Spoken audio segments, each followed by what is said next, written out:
Hello, welcome to Kingston Now. I'm Jimmy Buff. When Levon Helms passed away in April, the world lost a rock and roll legend. Locally, we lost a friend and neighbor. Later in the show, we'll talk with Barbara O'Brien from Levon Helms Studios about what they're doing to keep Levon's legacy alive by keeping the music going at the legendary Midnight Rambles in Woodstock. First, we're going to meet Congressman Chris Gibson, who's running for re-election in the newly redrawn 19th Congressional District. Congressman Gibson had a long and impressive military career, serving tours of duty in Kosovo, Haiti, and Iraq. He was awarded the Bronze Star 4 times and is a recipient of the Purple Heart. Congressman Gibson retired as a colonel from the Army and went on to get a PhD in government at Cornell before teaching American politics at West Point. He's also the author of Securing the State, a book about the relationship between the interaction of military and the civilian leadership with regards to national security. Welcome to the show, Congressman. Great to be with you, Jimmy. Thanks so much for that. And that's our show. That's an impressive list of accomplishments. How do you get from a military career like that to Congress? Well, I would say, leadership. I grew up in a working class family and really was the first to go to college in my family. Had enlisted, actually as a private, in the New York Army National Guard, at the age of 17 in 1981. And as you pointed out, rose to the rank of colonel over time. But in 2009, when I looked out and saw the state of the country coming apart and moving in the wrong direction, I thought I'd have something to contribute. When you take a look at experiences in the military, you have folks that come from all walks of life, from all 50 states, and they come together for the common purpose of protecting our cherished way of life and looking after each other. And I thought those were attributes and experiences that would be helpful to our country, and that's the kind of leadership I'm looking to bring to the United States Congress. At a time you turn on the TV today and you're just bombarded with negative stories and pessimism and talk of the partisan divide. I'm focused on bringing people together in the United States Congress, and even in the short period of time that I've been there, we've had success with that.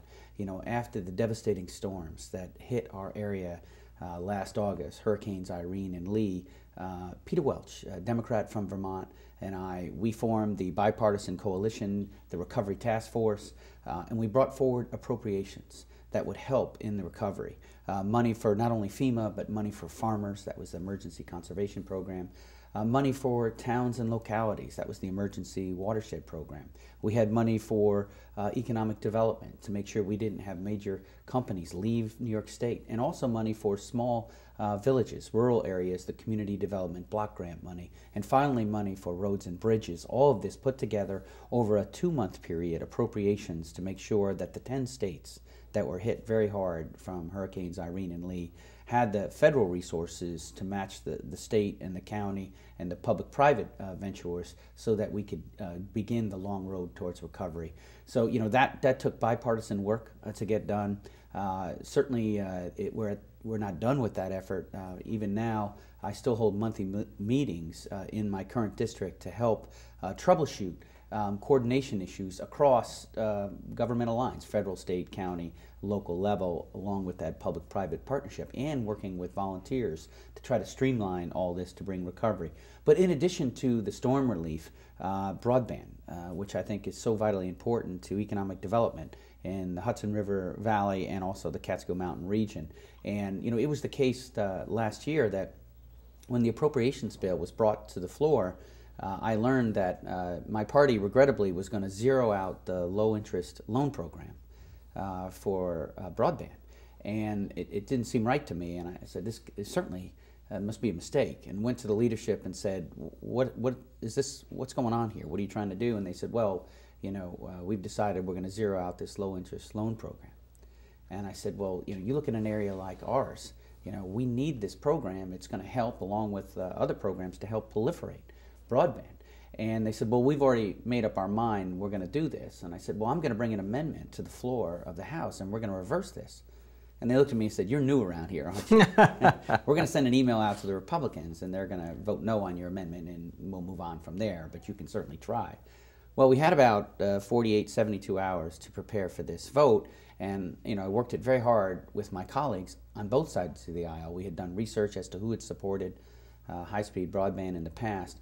So at the end of that time, when the vote came to pass, we had 90 Republicans and 131 Democrats that voted for my amendment, and we saved the low-interest loan program. These are the experiences I bring with me from the military, bringing people together to accomplish hard tasks. I think of my time in Kosovo and Iraq in terms of the challenges there and bringing people together, and I think we can do this in the Congress. I will tell you that some people talk about this divide in America, but having the perspective of being overseas, we have so much more in common here in America than we ever have apart.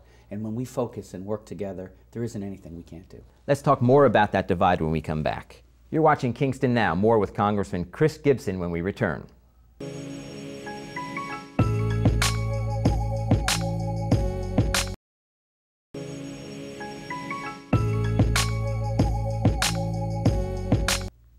Welcome back to Kingston Now. On November 6th, we head to the polls and pick a congressman from the newly redrawn 19th District. One of the men running for that office is Congressman Chris Gibson, who joins us again.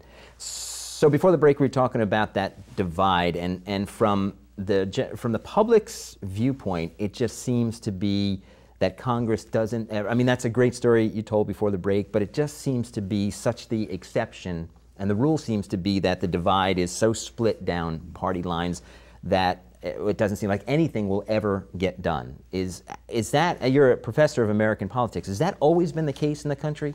Well, certainly it has ebbs and flows over the decades and centuries of our country's history, but you know, I maintain that, you know, you look at the status today, and you know, you turn on the TV and it really doesn't matter which channel that you watch. You can watch Fox, you can watch MSNBC, and in large measure, they're running down the country, but for different reasons. You know, Fox wants you to lose faith in the president. MSNBC wants you to lose faith in the House Republicans. But both of these channels tend to focus on the negativity in our country. And, you know, look, I mean, clearly there are significant challenges, and we need to come together for them. But, in fact, we actually have worked together on a number of occasions over the last 18 months to bring into law important measures for the American people. You know, the president had said we should work together to get a transportation bill, and we did. Democrats and Republicans in the House, working together with Democrats and Republicans in the Senate, passed a transportation bill. It was a little over 2 years. It wasn't everything I would hope it would be, but it's going to be good for New York. It's a slight increase for New York, and it also has necessary reforms in there to allow us to complete these projects sooner. And by completing them sooner, time is money. That'll allow for more resources for the state. There's also reforms in there for flexibility for the state. And, you know, we had two members of Congress from our state that were on the conference committee there, Senator Schumer and Congressman Hanna from the different parties that helped work together on that. Our office providing input to the conference committee, but we got that passed. And, you know, that's going to help us have more confidence in our roads and bridges, and also help get our contractors and building trades back to work. And in conjunction with the transportation bill, we actually kept the student loan rate at 3.4%. And, you know, folks didn't think we'd be able to come together. We did, and we got that done. We also reauthorized the flood insurance program in that very same piece of legislation. Also, at the end of last year, you know, the president said that I would like to extend the payroll tax holiday. And, you know, this was one where, you know, I thought from a standpoint that our hardworking families, to the extent that they can keep more in their pocket, that's going to help the economy. I think the better way to do that is through comprehensive pro-growth tax reform. But you know what? Until we get that done, the request here from the president is reasonable, and we should do it. And so we did. We extended the payroll tax holiday. At the same time, we reformed unemployment, and we actually strengthened Medicare. We made sure that at a time that doctors were looking at a 27% cut in their reimbursement rates, that would have decimated the Medicare program. It was unacceptable. We have to strengthen that program, and we did. So we came together and got all that done. And you know, we also got together on very important trade agreements last year. You know, this is something the Farm Bureau had come to me and said it's a very high priority for us. And we had unfair trade practices with South Korea, Panama, and Colombia. And why, for example, should our exporters pay 4 times higher in tariffs than when, you know, we get goods in from South Korea? It's unacceptable. I wouldn't accept that. You wouldn't accept that. And we fixed that. and the trade agreements, working together, Democrats and Republicans working with the president. We got that done. And you know, that's estimated to grow $10 billion in our GDP and 250,000 jobs. Well, we have a lot of ground to cover, but we're going to move on to our next segment. Will you come back before the elections in November? I would be honored to, Jimmy. Thank you very much for this opportunity, and best wishes to all the viewers out there. Thanks. We'll see you again soon. Thank you, Jimmy. Congressman. This is Kingston Now. Next, we're going to remember the late, great Levon Helm and talk with his manager, Barbara O'Brien, about keeping it going, the music that is, at Levon's place in Woodstock. Stay tuned.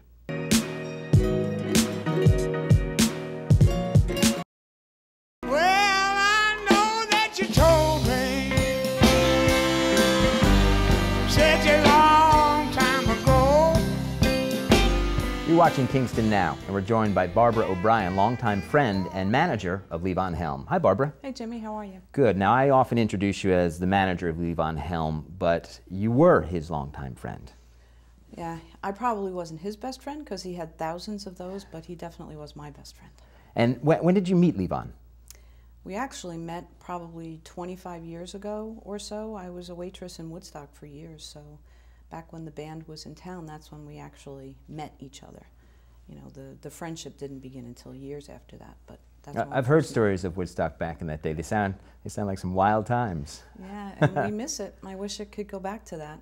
Well, there is a little bit of that spirit at the Rambles, which, of course, well, I'll let you tell the story. How did the Rambles start?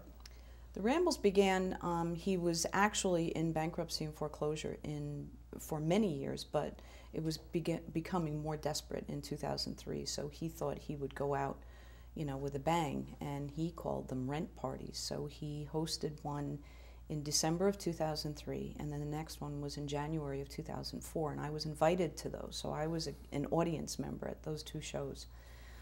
And then it was shortly after that that he began calling me, and I started going up to the studio, and he started framing out what his vision for the future was. And only Levon could have made this happen. You know, not only in Woodstock, but only he could have taken this idea, this thought, this passion that he had from his childhood, and he turned it into a reality. Because the basis of the Rambles were these sort of, and they're sort of not aptly titled because they didn't take place at midnight. No, but in the beginning, people thought they did. Yeah. We would have people showing up at 11 o'clock ready for the show. But the basis for them were these variety shows, these musical shows that Levon saw when he was growing up in Arkansas. Oh, yeah, the traveling minstrel shows. Yeah. And that stuck with him his entire life. And if you remember the one interview that he does in The Last Waltz, he talks about the traveling minstrel shows and how the shows would get juicier at midnight. And that's why he built the barn. That's exactly what he wanted to have happen there. Now it's called the barn, but it's way more than that. It's a recording studio. Yes. It's an extraordinary place to see music, and even more so to hear music because the acoustics in the room are amazing. Levon could describe it a lot better than I can, but he designed it. He designed it himself with acoustics in mind. So it's all wood. It's all wooden pegs. There aren't any nails. So the sound there is very rich, and there's a cupola way up at the top, and according to him, that's where the excess sound goes, so that no matter where you sit in the building, you never have to put earplugs in because of you're being, you know, hammered with this loud noise. It's a very rich sound, and we've also heard that from the musicians who come in and record there. One of the more extraordinary things that you realize when you go to a Ramble, and I've been fortunate enough to see several, is that you're actually in his house. That part of the building is attached to where he lived with his wife. Yes. And perhaps maybe one of the draws besides the extraordinary musicianship was this guy opening up his house to come on, park next to my pond and walk on up and bring some food. We have a community food table and we'll all share, and then we're going to have some great music. Definitely. I don't know that there's anybody of his stature in the industry that invited people. You know, he gave out his home address freely. You know, I would be panicked that I was going to drive up there and there'd be people camping in his field. Thank God his fans are very respectful and we don't have to, you know, deal with that. But yeah, that's Levon. After Levon's passing, Bill Flanagan of CBS TV called it the greatest second act in rock and roll history, because what happened then, of course, is that Levon's voice came back. Exactly. And he started to sing, and this extraordinary band the Dirt Farmer Band, the Levon Helm Band, sprung up around him. And then you had these amazing guests come up and play. People like Elvis Costello, of course, Emmylou Harris, and well, you know the list far better than I do. Yeah. And it became this just exponentially amazing musical experience like none other in the world. And you got people from all over the world who came. You're not kidding. And a lot of the times I didn't have to reach out to them. They were reaching out to us as they were passing through the area because everybody wanted to be able to come and share in that experience, because that's what it came known as, not just a gig or a concert. It became known as an experience. And you saw, you were there, the Levon smile from ear to ear was infectious. So. Well, I'll tell you, it kind of ruined me for other musical experiences. And the good news is that you're keeping it going, to use Levon's words. Yes. You're keeping it going. And we're going to take a break, and we'll come back and hear about what the plans are for the Rambles at Levon Helms. Sure. This is Kingston Now. More with Barbara O'Brien when we return. Just like a child, my poor and dear, I don't want to be on the phone. Welcome back to Kingston Now. Over the years, a who's who of rock and roll royalty made their way up to Woodstock to play in Levon Helms' barn for a lucky audience of a couple of hundred lucky fans. The music is continuing at Levon's, and here to talk more about keeping it going is Barbara O'Brien. Now, we mentioned before the break just a couple of those people who have played in the past, but even recently, you had Phil Lesh of the Grateful Dead playing, and Lucinda Williams, some extraordinary stars. And how has, I mean, when you reach out to them now with the perspective of keeping the Ramble going, what is their response? Obviously, it's good because they came and played. It's very warm, very friendly, very much so that they want to come back. It's not even a matter of me having to say, would you please? They love that place. And the fact that Levon started it and Levon's spirit is there, it's just the icing on the cake. Tell me about Keep It Going, because that is not just a phrase. That is, if you go to the LevonHelm.com website, it's on t-shirts and hats. What is the idea behind that? Well, shortly before Levon died, he expressed very strongly to us that that's what he wanted us to do, to keep it going. And it's a phrase that is such a no-brainer. You know, it kind of flows over the lips. So I thought, and I'm sure Levon would agree, that we need to let the world know that he wanted to keep it going. And because there were some financial challenges that we were working very hard and he was working very hard to overcome, unfortunately the rug got ripped out from under him, you know, unexpectedly. This wasn't expected. He wasn't ill. He was doing great. So we decided to do this fundraiser, and it was going to be entitled Keep It Going. And what I did was spoke with the rest of the band, and they agreed that we would take a song that he had done at a May 2009 Ramble, Drown in My Own Tears, and take it off Volume 3, which hasn't come out yet, but will be coming out shortly, and take it off that and offer it out to the public as part of the fundraiser. So you would get the digital download of Drown in My Own Tears, you'd get the t-shirt that says Keep It Going, and we literally put his signature under that with the date that he passed. And Timely Signs in Kingston was kind enough, thank you Paul Bikert, for donating this unbelievable piece of artwork that will be permanently installed up at the studio. It looks like a tree of life, except that the trunk of the tree is Levon's mandolin, and instead of leaves coming out in all directions, they're mandolin picks. So if you buy into, I hate to say it like that, it doesn't sound right, but if you participate in the fundraiser for $125, you get the song, you get the t-shirt, and your name is forever memorialized up at the studio, etched onto one of these picks. And the public response so far has been overwhelming. It's close to $100,000 pre-tax so far, and all of that money is going to pay down the mortgage, which is a large sum. But if we can get out from under that mortgage payment, then it will enable us to move ahead with all of the things that Levon also envisioned. Workshops, master classes, continue with the kids' rambles, offer camps maybe for the kids. And we can't do it with a very large mortgage payment like that.